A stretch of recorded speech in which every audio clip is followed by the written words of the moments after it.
Howard University was one of the largest Black universities providing graduate and undergraduate training in psychology during the early times of Black schools.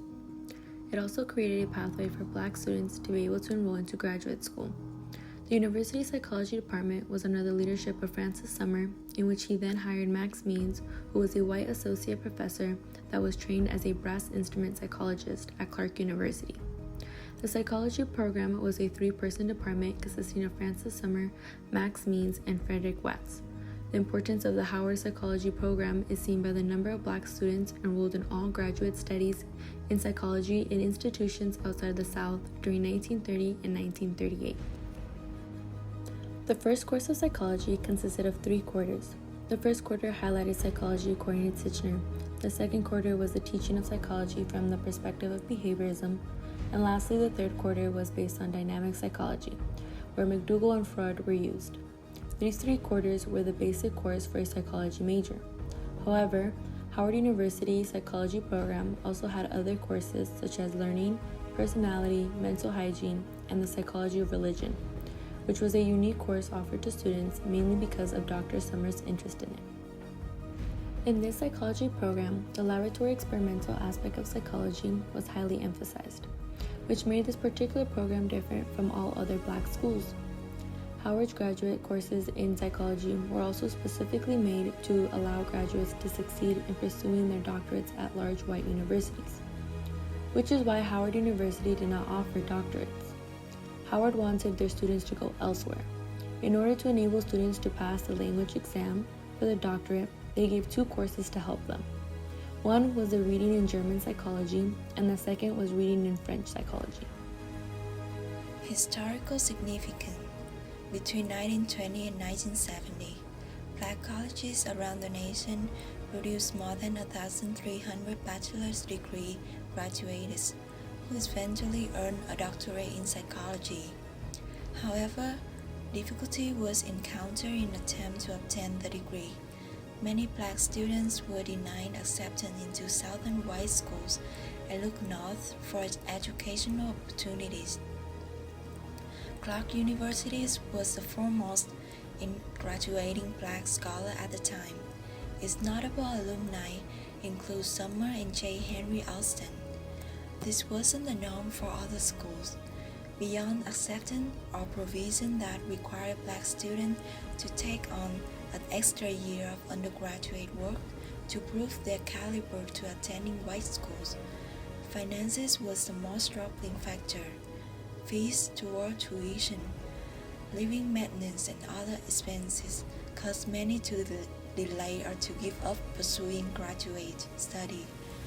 For dependable wage in manual position, the combination of these factors meant that out of the 3,767 doctorate awards in psychology between 1920 and 1966 from the 10 most prestigious universities in the nation, only 8 were awarded to Black candidates. For example, Charles Henry Thompson.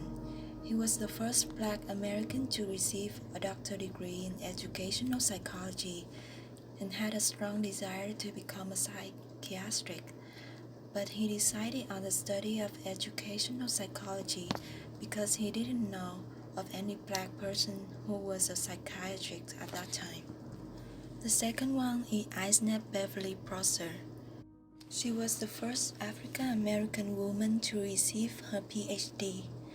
Her dissertation examined the academic development of African American children in mixed and segregated schools. Specifically, she found that African American children from integrated schools experienced more social maladjustment and felt less secure, a barrier to their learning. She spent the last 7 years of her life teaching at historical Black colleges. During the mid-1920s, Francis Cecil Sumner, the first African American to earn a PhD in psychology, published 2 articles concerning strategies for the higher education of African American youths. These articles call for a system of segregated education, emphasizing an industrial style advocated by Booker T. Washington, as well as suggesting a measure of character development. The justification cited by Sumner for such unequal education for African Americans was the cultural inferiority of that population. Charles Henry Thompson was the first African American to earn a doctorate degree in educational psychology. Because of his special interest and competence in the field of ethnic minority education, Thompson served as an expert educational witness in many of the major desegregation cases in the field of higher education. Particularly noteworthy was his involvement in the Sweatt case in Texas in 1946 and the Spickle and McLaurin cases in Oklahoma in 1947. He was also a consultant in developing the legal strategies that led to the 1954 Brown v. Board of Education decision. Ines Beverly Prosser was the first African American female to receive a PhD in psychology. Prosser's influence on education was felt across many fields.